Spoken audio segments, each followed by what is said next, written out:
Loxley couple Marissa and Dylan Bowling pleaded guilty to 2 of the 4 federal charges they face for going into the U.S. Capitol building January 6, 2021.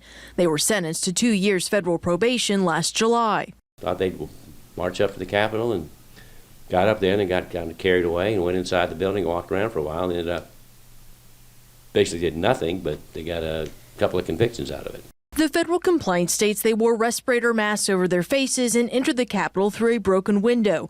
They pleaded guilty to 2 misdemeanor charges of disorderly conduct on Capitol grounds and demonstrating in the Capitol.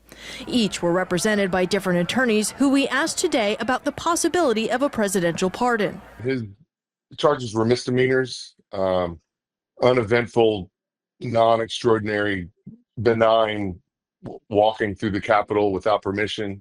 So yeah, I think certainly he'd be one that would be pardoned by Trump, and I think Trump will probably pardon him. He's saying he's going to hand him out like candy. I don't know why Marissa wouldn't want to say, yeah, I'll take my piece. Attorney Todd Millett, who represents Dylan Bowling, says because the trials had to be held in Washington, D.C., where the offense occurred, he says there wasn't much choice but for Dylan to plead guilty. You know, putting it on the line to see if you can beat the charges, they're just not willing to risk it. Because it's so lopsided against them. Had this case been tried in Mobile, we would 100% would have tried it. There are many critics, even within the Republican Party, about pardoning January 6 offenses and warn about undermining the rule of law. According to the Department of Justice, nearly 1,600 defendants have been federally charged.